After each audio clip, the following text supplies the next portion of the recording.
I fix everything. Today's project is to repair this 24-volt jump pack that had been left out on a charge and accidentally got wet. The first step is to check the voltage of the onboard batteries. I clamped my meter around the negative battery cables just as a holder. I am not reading amperage. I'm using the battery terminal shrouds as a clamping fixture to attach the meter leads. I rotated the selector knob to the 12-volt setting and the voltmeter is reading 7 volts. Next, I attached the charging transformer to the plug-in socket. As I plug the charger in, the charging light comes on and the voltage quickly climbs to 17.4 volts. But soon the light goes out and the voltage drops to 6.9 volts. Each time I plug it in, the charging light illuminates and then quickly extinguishes. The battery charger is made by Automotive, and I purchased the circuit board from a battery charger repair center in Niagara Falls, Canada. The clamshell case is held together by screws in an alternating direction from front to back. My impact driver is set to the low power setting, and I'm using a 6-inch long No. 2 Phillips Apex bit. There are screws along all 4 edges. Even the handle screws alternate from front to back. There are 13 screws in total. 1 is tucked under the label just above the knob. I did not remove the knob. I simply folded the label back part way and removed the screw. In the future, I would likely remove the knob and remove the label completely. With the last screw removed, I turned the battery charger face down on the workbench. I removed the cover starting at the lower edge, lifting the cover in a hinge-like motion. The batteries acted as a ballast, holding the front cover tight against the workbench as the rear cover was lifted free. Before disconnecting any wires, I removed the circuit board from the front case and did a side-by-side comparison with the new circuit board. My first step was to remove the charging port from the front cover.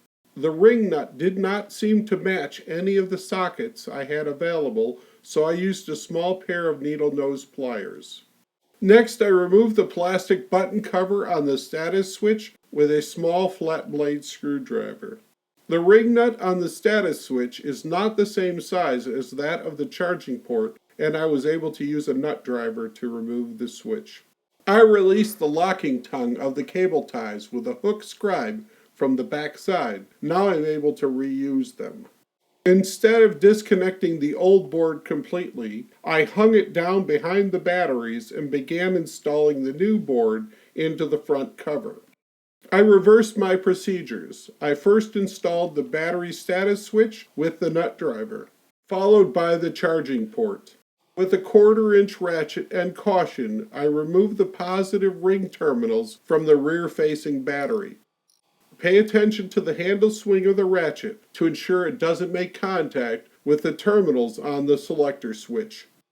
I needed a small set of pliers to remove the positive wire from the center terminal of the cigarette lighter plug. So my next step was to reconnect the positive wire from the new circuit board to the center pin of the cigarette lighter plug. Then I reconnected the positive eyelet terminals to the rear-facing battery. Next, I turned my attention to the negative eyelets of the old circuit board attached to the rear-facing battery. The next step was to disconnect the spade terminal from the circuit breaker. Following the same procedures, I plugged in the spade terminal from the new circuit board to the circuit breaker. Then I connected the battery wire eye terminals to the rear-facing negative battery terminal. I reached in carefully with an open-end wrench and loosened the battery terminal nut. I swapped the battery eye terminal from the old circuit board to the new circuit board and the positive connections were complete. I used a small hook scribe to place the washer on the battery terminal. I was able to use a long boxed wrench to snug the battery terminal.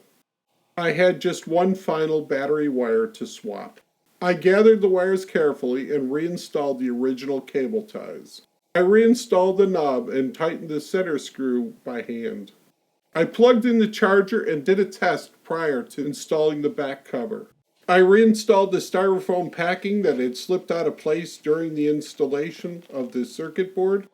I inserted the battery clamp covers and then checked the wire routing carefully before placing the rear cover. Using a low power setting on an impact driver, I installed all 13 screws, starting from the center and working my way out in both directions. I installed the screw under the front label last. I used a flashlight and checked all the screw holes to ensure I didn't miss any. I double checked the charger in both the 12 and 24 volt mode to make sure everything was functioning properly.